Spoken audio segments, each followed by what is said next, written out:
which is building a lead generating farm. And I revamped the slides for this, so I'm really proud of my slides. So it may be a fail, but we'll see how it goes. So with or without Abby? Abby's with us. No, I said, did she help you with the slides? I did the slides all by myself. Yay! I had somebody. Abby, can you confirm that? I probably should have asked her to do it. I should just teach these and tell her to create slides for them. I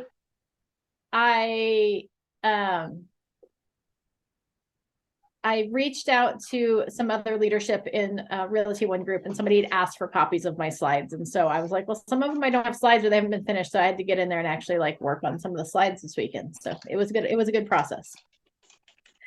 Anyways, building a lead generating farm. As always, if you have questions, feel free to raise your hand, to unmute yourself, to interrupt me with, hey, Amy, I've got a question, or question stop, right? Or I do have the chat box open, so I will try to keep an eye on that as well. So let's jump in. Your developing your farm, it doesn't just, so when I got started in real estate, I saw the word farm. And I'd heard it over and over and over again, right? I've been doing this for a while. And just like 4 or 5 years ago, I learned what the actual farm stood for. I just thought, it's like a farm. Like we call it a farm because you go to an area and you let people know about you and real estate, right? You're watering it. And then eventually it grows into like listings and buyers and transactions, right? Well, yes and no. It stands for a frequent area of repetitive marketing, right? And I added and prospecting, right? So it's a frequent area of repetitive marketing and prospecting. So that's what your farm is. So keep that in mind, because it is an area. There is frequent and repetitive marketing and prospecting going on. Without that frequent and repetitive, it's not a farm, and you're going to have a hard time getting results. Okay. The idea of a farm is we want to make sure we plant those seeds, we cultivate it and nurture it. We're going to grow it, and it's going to produce a return for us. So that's the idea also behind the farm, in addition to the fact that it stands for frequent area of repetitive marketing and prospecting. There are lots of different types of farms that you can do. The 3 main farms are all the farms usually fall into one of 3 categories. Either a geographic farm, which is going to be based on a specific community, neighborhood, or a subdivision. Okay, so geographic. So that would be something like you may want to consider farming your own neighborhood or community, because as a resident there, you often have the advantage over other agents that are not residents in those areas, right? You're building relationship with people that are actually your neighbors. It's also a little bit more fun because you're building those relationships with your neighbors. So then you actually know people as you're walking down the street in the rain, like Heather this morning. Demographic is the other type of farm, which is going to be based on a specific client type or demographic, right? So either like something like distressed sellers, first-time home buyers, military. It might be people that are potential move up buyers, maybe potential move down sellers, right? So there's lots of areas that you could fall into a demographic farm. But that's not going to be usually in one neighborhood. That's going to be, if we look across the city as a whole, or a zip code, or an area, we're looking for all the people that meet a specific demographic or a specific criteria. Maybe you're looking for people, maybe you're going to market to people that have 50% equity or more in their property, right? So that could be a demographic farm. Okay, the last type of farm is a psychographic farm, right? That's a subset of a demographic farm, and that's going to be based on prospects' interest. Oh, sorry, I mentioned in demographic, but prospect interest. So that would be this would be, I would say, would fall into that move up or move down buyer, right? Specific interest. Either they're moving into like empty nesters or they're growing a family, right? That would probably fall into this 3rd category. Or it could be people with similar interests on places like LinkedIn, Facebook, right? Golf, motorcycles, martial arts, boating. People who have similar interests as you. We've got somebody in our office who has a love for cars, and so they're creating car groups, and they can connect with people through that. I actually did this I created a trail riding group in the area with other people who had an interest in horses and riding trails. It's actually how Anastasia and I met, was through that group. And so I built a relationship and a community through that interest. So you're going to be connecting around something you like doing. I've talked about another agent who really likes drinking wine, about creating like a wine group, right? Like where you could go visit different wineries. You could have a Facebook group where you connect and maybe share different wine and food pairings, or, you know, whatever that might be, something fun. And you're going to develop that relationship, and then eventually the business will come into place. Okay. So those are some different ideas where you Amy, could fall into a farm. Yep. Did you also start the Travis Air Force, one of the Travis Air Force Base groups? I did not start that group. I got handed off that group 2 or 3 years ago, and now it's been taken away from me. Oh, okay. Because when I joined it, it said somebody and Amy. Yeah. It said Amy Petard. Yeah, so I got that group handed to me. So right, so the Travis Air Force Base homes for sale and rent, I think is what it's called, or something like that. Yeah, I can't remember the name of it. That's exactly the name of it. But yeah, right. So that group was created, and then the person who actually created that group moved, and so they handed it off to me because I was the most active agent in the group, or most active person at the time that they were wanting to hand it off. And so you could create groups like that, right? So just creating groups, you know, if you're law enforcement, if you, like dogs, if you rescue animals, whatever that is, like connect with people that have similar interests as you. Okay. Does anybody have any questions about those 3 different groups of farms? Go, Drew. I just want to say hi. Sorry, I logged on late. I was trying to get on and I wasn't signed in or something, so it took me a couple minutes, but just want to say hi. No problem. Welcome. I'm glad you're joining us today. Yeah, thanks. I've been meaning to join for a long time, and then finally made it. Fabulous. Well, welcome. We're glad you're here. I'm glad you're here. Nice to meet you. I've heard a lot about you, but I haven't actually met you, so nice to meet you. Good. I'm actually hoping to be in town here in about 3 weeks, maybe. I have to book my plane tickets. All right. For the purpose of today's class, we're going to focus mostly on geographic farming, just so you know, because those are the easiest, the simplest, it's the easiest to manage. Okay. So I'm just throwing that out there. So we're going to focus in on the geographic farming portion of it. The title company, meet up with your title company reps. Every title company has a rep. Pamela Radley just retired from Old Republic Title Company, which makes my heart sad. It's a good thing we're personal friends, so I'll still be able to connect with her. She's still going to come visit me in North Idaho. But they all have reps. So connect up with the reps from each company and see what those companies have to share with you, right? Because there's no wrong or right answer. Not one title company is better than the other. Well, I think one is, but I won't mention who I think it is. Because I'm going to be impartial today. And, there's Placer, there's Old Republic, there's Fidelity, right? So there's lots of title companies, depending on where you do business. Build relationships with those, and your title company reps can get you farm packages, property profiles. They have different farming apps and systems. They can get you mailing addresses. They can tell you who is a resident and who's a non-resident, right? And what properties are owner occupied. Your farm packages contain lots of useful information about geographic farm, or a good way to obtain specific demographic breakdowns you want to work with. So those farm packages can actually show you like what's owed on the property, or what the loan amount was on the property, the original loan amount, what the approximate value is of the property. It can tell you whether they're owner occupied, not owner occupied, how many bedrooms and bathrooms, if it's got a pool, how many garages, what's the square footage, what's the lot size. Those farm packages have a lot of information.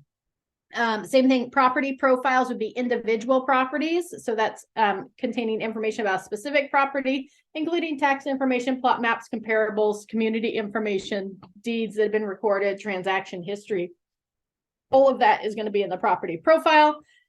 Their systems or their farming apps, like Old Republic Title Company, I use their farming app because at the time that I downloaded it earlier, are like several years ago. I don't remember when I downloaded their app.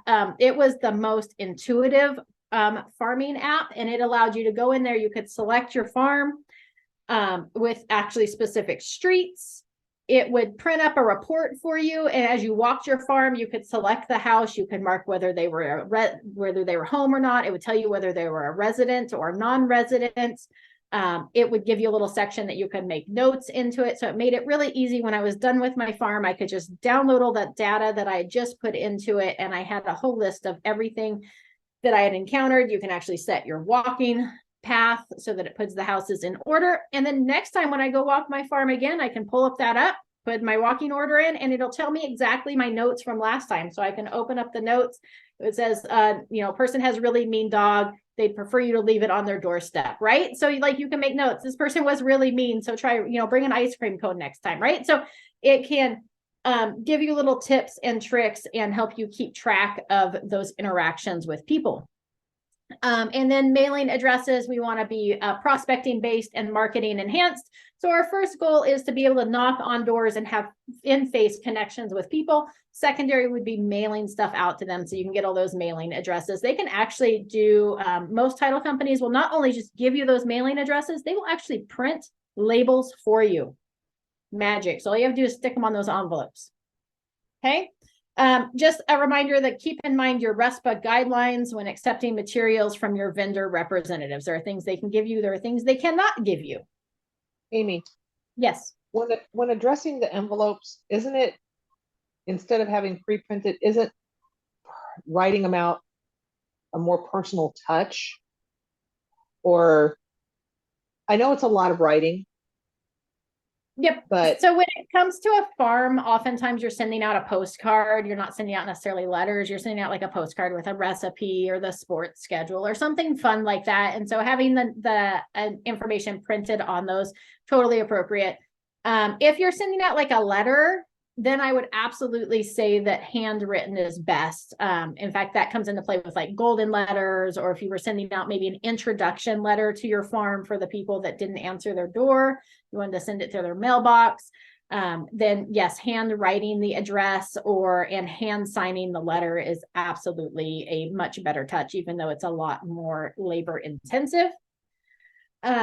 Also keep in mind, as we're mentioning mailboxes, do not put things in people's mailboxes. It's a federal crime. Don't do it. They can actually throw you in jail for putting things in people's mailboxes. So you either have to mail it to them or put it on their doorstep. So research and choosing a farm, right? We want to make sure that we research that farm area. I think I've got another slide. All right. We want to do a physical inspection. Go drive through the neighborhood. Is this an area that you want to do business in? Right? Number one thing, do you want to do business here? Number two, do you feel comfortable walking in this area? Right? Are there features that are positive or negative? Write those down, jot them down, because those are going to come into play in the future. And then you want to make sure that you're previewing those active listings as well. So we want to do a physical inspection of the neighborhood, highlight those features versus non-desirables, right? We want to farm a neighborhood not only where we feel comfortable walking, but where people actually want to move to. Right? Or though, finding a neighborhood where people really want to move out of could be a good plan as well to secure those listings. Heather liked that idea. Right? If we're trying to secure listings, get those ideas. You want to make sure you know how many homes are in that farm area. Ultimately, you want your farm to land at about 400 homes on average. Although oftentimes I recommend finding an area that has that many homes, but start with 100, right? Let's not overwhelm ourselves. Trying to manage 400 on a monthly basis is going to feel overwhelming at the beginning. It's also expensive. So as an agent starting out, if you don't have a lot of transactions coming in, so money to go back into your marketing, marketing the 400 homes on a monthly basis can get expensive. Obviously you can walk it and door knock and not have anything in hand. It's super cheap. Or even if you did like postcards printed out to take with you, you know, you can have 400 postcards printed for probably 50 cents a postcard. So maybe even less, or you can print it on a piece of paper for free, right? You get so many free copies, I think, through the Realty One Group office or cheap. Heather has a question. Amy, where at Realty One do we do those flyers? What is the place that we go One to? Design. Isn't there like a who? One Design. One Design. Okay, thank you. In your zone login, you go to One Design. You can also, and they have a print option there or the mail out option. You can also, if you like using Canva, which One Design operates a lot like Canva, but if you like Canva also will print stuff now. So if you create postcards, you can go in and they'll print it and mail it to you fairly inexpensively. And I've had it done a couple times. They're good quality as well. So just a couple things there. So how many homes, what is the turnover rate, right? So out of how many homes in the last 12 months, how many homes have actually sold? You want to know what that turnover rate is, because that's going to be your market share, right? If you've got a turnover rate of like 0.1% out of 100 homes, not even one home sold this last year. And that's not necessarily a bad thing. So the average goal for your turnover rate is going to be something above 4%. Okay. And if it's lower than that, that's not necessarily a bad thing. You got to take into account that neighborhood, where it is, the age of the neighborhood. Sometimes neighborhoods are newer, and so they haven't had a big turnover rate. But if you're hitting that 2, 3, 4 year mark where they've been in play, then people are going to start selling those homes. So it might have a low turnover rate, but might have a potential for a higher one. So I don't always make my farm choice based on the turnover rate, unless it's just like a neighborhood where nobody ever moves. Right? If you go back in your history of sales history and Barry's, and you look over the last 2 or 3 or 4 years, like, and there's only been 1 or 2 homes that have sold, then you may not want to spend your time, energy, and effort on that neighborhood. Okay. So the turnover rate does come into play, but I wouldn't make it my final decision. You also want to look at the market share, right? Does somebody else have the market share of the listings in that neighborhood? Okay, that might mean that somebody is already marketing that neighborhood. They've already farmed it and they have been deemed the area expert and all the business goes to them. If somebody's got the significant portion of the market share of homes for sale in that neighborhood, you may want to look at a different neighborhood. Again, all these are just factors to take into account, neither are wrong or right for making a decision on a farm, but just things you want to consider. Okay. The other way to find out if you identify a farm, you're like, man, this is where I think I want to do. I don't think anybody has the market share on your first time around with your door knocking. When you knock on their door, you're like, hey, my name's Amy. I'm with Realty One Group. I'm an agent local to the area. I actually live around the corner. And I just want to come by on a monthly basis and keep you updated of what's going on in the real estate market, maybe some fun things to do with your family in town, some exciting events coming up. Is there anybody else that comes by your home and does that for you? Right? And they're like, no, nobody ever knocks on my door. I don't even know why you're knocking, right? No, but they're going to be like, no, nobody else does that. Or yeah, there's an agent that comes by on a regular basis, right? If there's an agent that's already door knocking in that neighborhood, move on, go find someplace else. There's enough homes that you don't have to battle with somebody else for market share. But if they're like, no, nobody's there, then take over that neighborhood, be the agent of choice, be the area expert. You want to take into account how long it's going to take you to walk your farm. Are the houses close together? Are they spaced apart? Right? If you live in the country, having a country farm may not be the best option for walking it. You may just decide that, hey, I'm going to have this. I know it's going to take longer to get a result, but I'm just going to mail them stuff on a regular basis. That can also be effective, but you may not want to spend 30 minutes walking from house to house. Okay. Maybe an ineffective use of your time. So take that. That's where a horse comes in. That's where the horse comes in. That's where the horse comes in. Yes. Although sometimes I think my horses walk slower than I do. So, but maybe an ATV as well, right? So horse ATV, something to get from house to house a little faster. How can you make that happen? That's also why I talked about, right, when we talked about how many homes, I said 400, but I said you may want to start with 100. we may want to start with just 100. Like for the next 3 months, I'm just going to walk 100 homes. I'm going to see how long it takes, how many conversations I'm having, what that looks like. I'm going to be consistent over the next 3 to 4 months in making those 100 connections. And then if I'm consistent, I'm going to earn the right to add another 100 homes, right? Am I finding that it's taking me all week to walk that 100 homes? Is it taking me one day? Is it taking me all month, right? So how is that working for you? And that's why I always start with 100, but have a market that you can add more to. You want to make sure that you have any pertinent information regarding that neighborhood, right? Vacant properties, where the parks are, the running trails, is there access point, tennis courts, hiking, barbecue areas, right? If anybody asks for anything in that area, you should be prepared with an answer. Are there activities that happen at the park, right? Like the park in North Vacaville, they do smash ball, or at least they used to, right? On a regular basis, you could go learn how to play smash ball on Thursday morning. So some fun activities in the area. So you just want to be the area expert. And then you want to make sure that as you're moving through your farm that you note any improvements or changes. If there are vacant lots in your farm, like vacant blocks, find out what is slated to go in that area so that you know exactly. Somebody asks, hey, do you happen to know what's going in over there next to the park? You can be like, yeah, that's, high density houses, and here's what that means. Or there's going to be an apartment complex, or, oh yeah, they're putting in low income housing next to your house, right? So just some fun things. So to make sure you know what's going on in that area. Know your farm. You will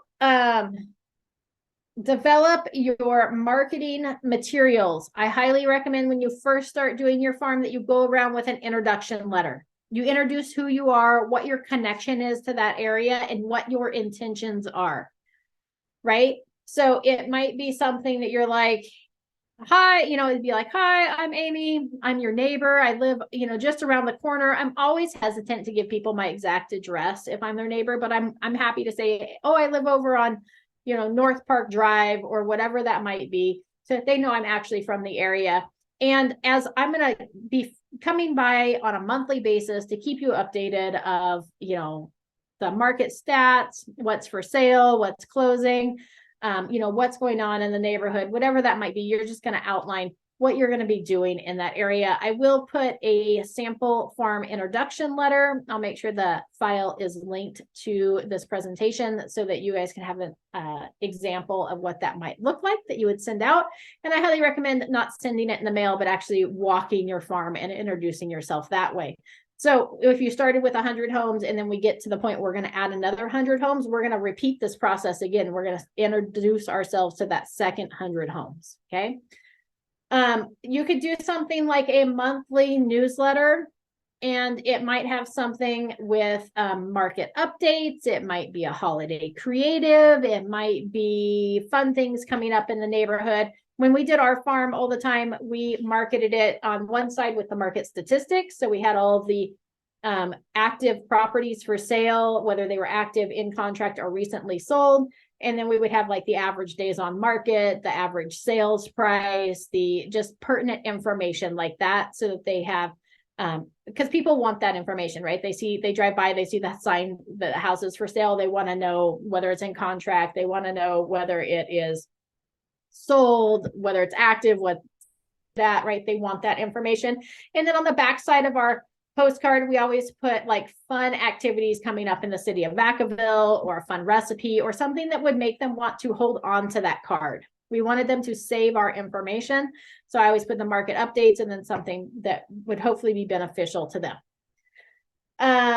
There's through Creative Studio, that's your one design. You can get market updates and holiday creatives.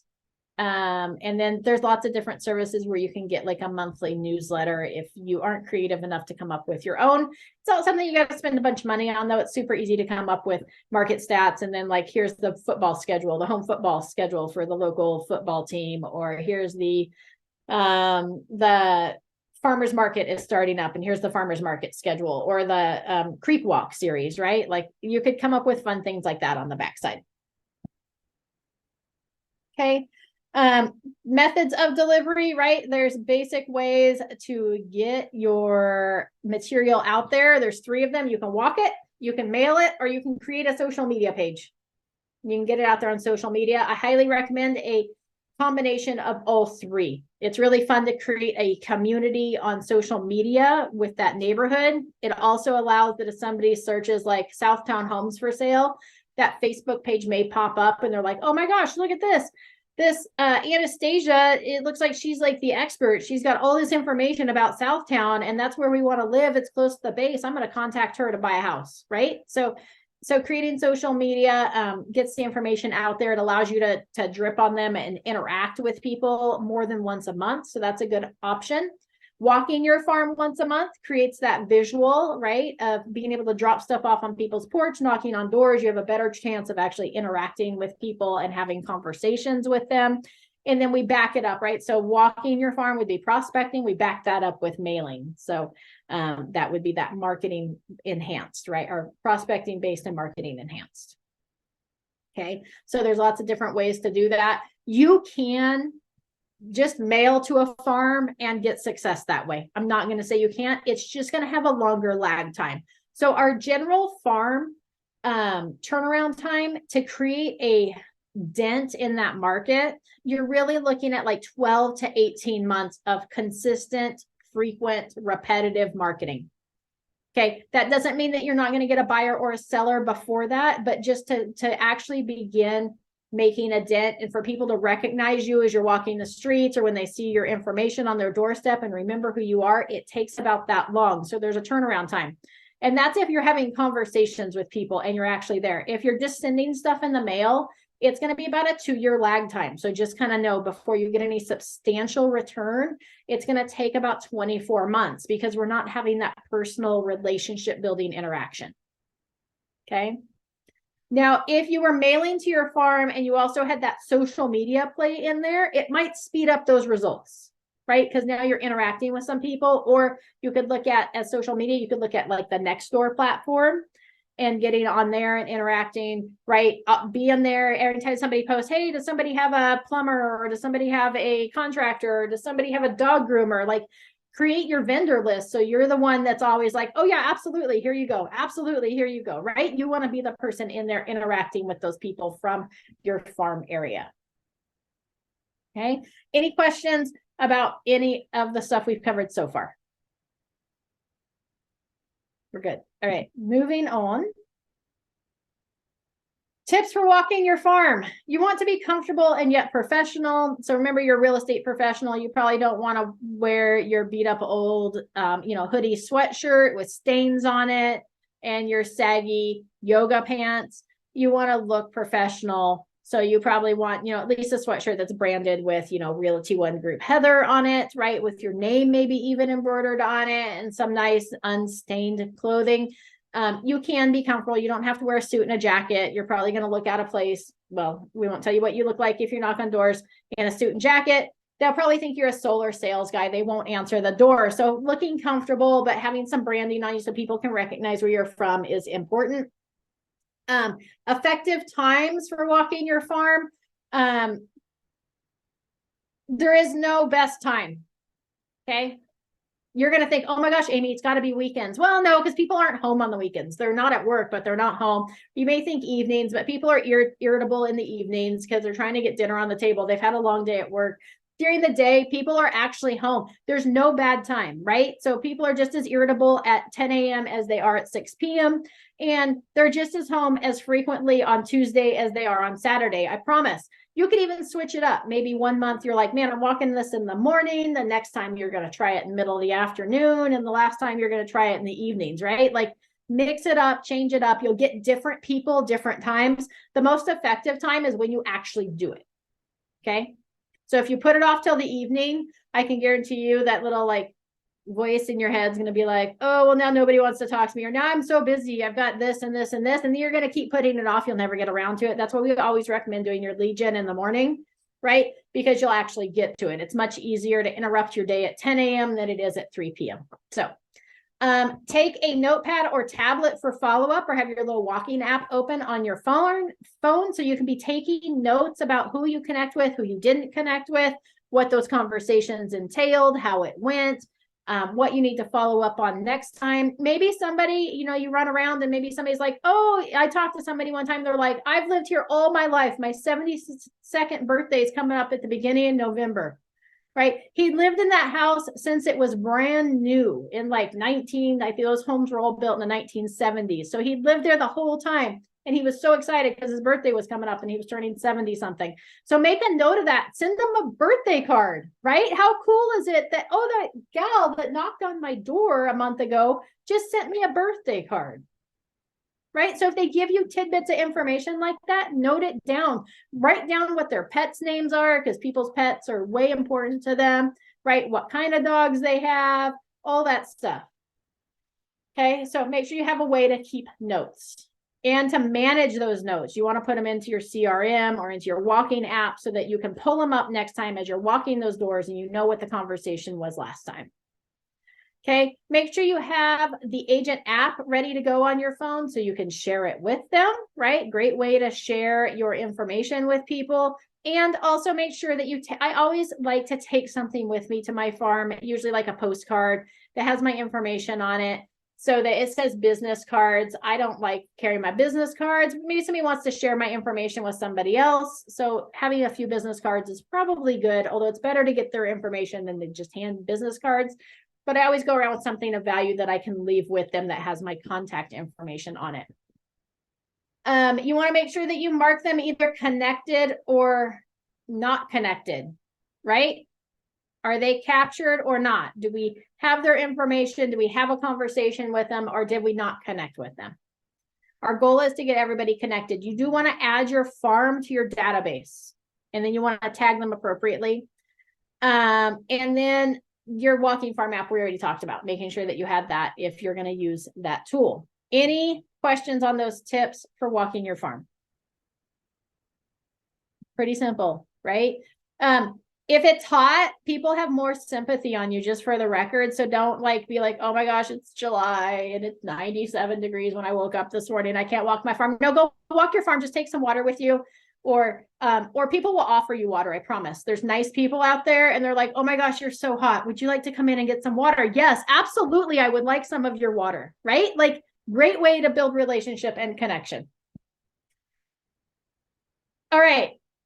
Level up your farm, right? Step up your game. We don't want to just knock on people's doors and drop off a thing. You can build your farm that way. It's totally fine. People do it all the time. You can mail them things all the time. You can build your farm that way. But if you really want to step up your game, get more of a return on your time and energy and investment and speed up that turnover process, you can have activities and events, right? You can do contests, you can do charity drives, have that social media page, join in on Nextdoor. You could host things like an annual garage sale, right? We got like 50 garage sale signs made that just stabbed in the ground. We hosted a community garage sale. You could do a community paper shredding event where maybe once a year they come to the park and you have a shredding company there and they can bring all their important documents to be shredded.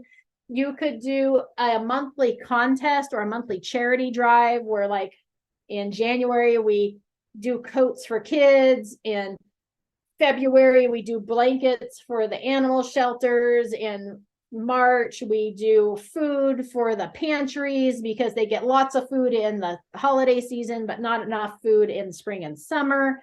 You might do you could think of it like every month, do some sort of drive the month before, you announce what it is, you bring it out on your social media page. You can tie in your sphere of influence to this as well, not just your farm, so you can make it a cool activity or event for everybody. You could host like a 4th of July bike parade. You could do a national night out event in the community park and invite everybody to it. You could do movie night in the park. So there's all sorts of fun things that you could do. You could do like a pumpkin carving contest, right? Like for Halloween, everybody sends you a picture of their pumpkin and then you post it on the social media page and you vote. You could do a door decorating contest or a wreath contest for Christmas, right? You could think of like each month, you could just do fun, cool activities. Okay. Any questions about that? Think outside the box. Okay, make it interactive. If you want people to respond to your materials and your door knocks and everything, make it interactive. Make it where people are like, oh my gosh, yeah, I can totally do that. Right? You can even do like a dog carrier event, right? Or a cat carrier event where people can donate pet carriers for the local animal shelter or the rescues. All sorts of fun things. All right. Remember, oh, no, that's the same one. All right, we're skipping that one. That's the end. That's all I've got for you guys today. Look, I breezed through that so quickly today. So those are just some tips on running a farm. Is a farm the only way to lead generate? Absolutely not. As we always talk about, we talked about it last week, 5 legs of lead gen. One should be sphere of influence or your database. One should be leads from listings. You should always generate leads from your listings. And then you're going to choose 3 additional ones. Farm is one of the ones that we talk about because number one, it's labor intensive, but it's not money intensive because you can really go around for about $50 a month and be done with your farm. It's a good activity. It's a great way to get out there if you don't have a big database to grow your database quickly, right? And it's not super, like I said, it's not like money intensive. So we always talk about the farm, but if you're like, Amy, that doesn't sound like fun to me. Like, I don't want to send people things in their mailboxes and knocking on doors sounds miserable. Don't do the farm, right? There's 73 other ways to lead generate. You don't have to do the farm. We just always talk about it because it's one of those ways for newer agents to really get out there. What questions, ahas, thoughts do you have?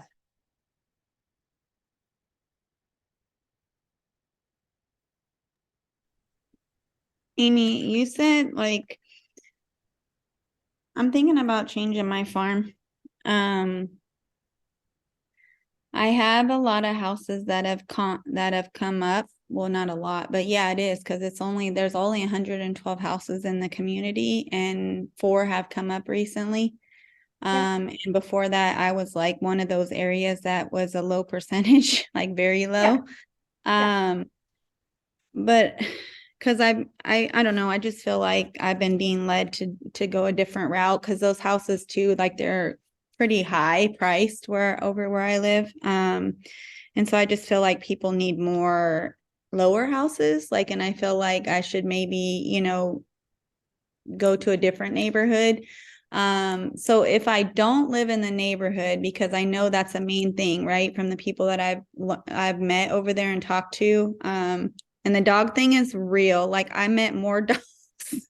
I know more dogs' names on my little notepad and every time I go back, I'm like, hi, Shelby. And they're like, oh, Shelby likes you. And I'm like, oh my God. Like, but it's like every time, like I think almost every person in that neighborhood has a dog. But anyways, how do you say, like, because they all ask me, oh, do you live over here? Like, and I always tell them like, yeah, I live right around the corner, blah, blah, blah. And I don't say my street or anything, but I'm like, and I don't want to lie if I go to another neighborhood. So how do I do that? Absolutely. Like, So it's not a requirement that you live in the neighborhood, right? So instead of being like, hey, I live around the corner, we're just going to avoid that. And you're just going to be like, hey, I'm, the local neighborhood expert. And if people ask, oh, do you live here? I'd be like, well, no, I've been a Vacaville resident now for, 5 years, 20 years, 15 years, whatever that is. So you can introduce yourself that way, right? You just focus in on, you spin it however you want to. So people obviously, well, not obviously, but it's just your connection point, right? So if you live in the neighborhood, it just gives you that bonus, like, oh, here's my in, but you don't have to use that. You don't have to work the neighborhood. And Heather, I don't know that I would necessarily abandon your farm. Number one, you've been working those 100 homes. Drew, I saw your hand. I'll come back to you here in a second. You've been working those 100 homes now for a while, those 112 homes. You probably should have grown it by now. And it could be a good opportunity that we continue marketing inside those 112 homes because 4 homes have come up for sale, but that doesn't mean that they're done, right? Yeah. Because you had a really low turnover rate and now it's coming up again. So it Mhm. could just be that now you really need to hit it hard because you've got people that are, oh my gosh, people are starting to sell their homes. Like maybe we should sell our homes. So now might be the time not to move away from that neighborhood, but to move into that neighborhood and really boost it. And then instead of growing another 100 homes in that farm, maybe you pinpoint another area and you start marketing 100 homes there. Oh, okay. Okay. Yeah, that You makes can abandon it, but you've just been working that really consistently for a I while. know. You abandon it. So I think continuing to work that and adding another 100 homes someplace else, you probably have the bandwidth and the time to be able to do that. Okay. Yeah, that makes sense. I think the last one, like I was super encouraged because the lady was like jiving with me and I sent her a card even and like, you know what I mean? And then I actually just saw the house. So I think what they're doing, which I'm like, I need to stay in there because I think what they're doing is their dad's in the hospital. So I think they can't sell until he passes, you know, kind of thing. Yeah. So they're renting the house now. And I'm just like, oh man, but you know, just like, dang it. Like, I really thought I was like going there, you know, but yeah, no, I feel you. It's just like, dang, but they're not selling because they're at higher, but yeah, that makes sense. Like I can just expand to a different, yeah. Okay. That's a good idea. Thank you. Drew, what was your question? Oh, you kind of already covered the same what Heather was saying. You could always just say like I live in town. Yep. You know, just like, yeah, I live in town. And then if they want to push it further, you could just say, but I specialize. This is one of the neighborhoods I specialize in. Absolutely. Right. I live in the area, right? What area? Well, I'm in the same zip code as you. Then I'm going to age myself because I'm like, I've been here for 35 years. Hey, there's nothing wrong with that. Minus 11. No. That's funny. Perfect. What other questions do you have about a farm or any ahas from today's class?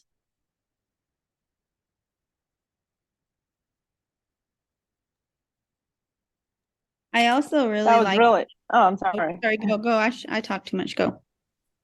No. I was just going to say that you always have always good information. I wanted to share that like you said, go to a title company, and I did go to a title company with Fidelity. Cicely, she helped me to start my farm. So I'm sending like recipes like every month Perfect. of different recipes. So I'm just starting small. So see how that goes. Perfect. Yeah, I think, we talked about that at the beginning, like starting small, working with just something that you feel like is manageable. And then slowly over time, as you're consistent and you're being diligent in that, then you add to it. So a little bit at a time. So you're taking little chunks off, right? How do we eat an elephant one bite at a time? So, right. So we bite and chew what we can for the meantime, and then we slowly add to it.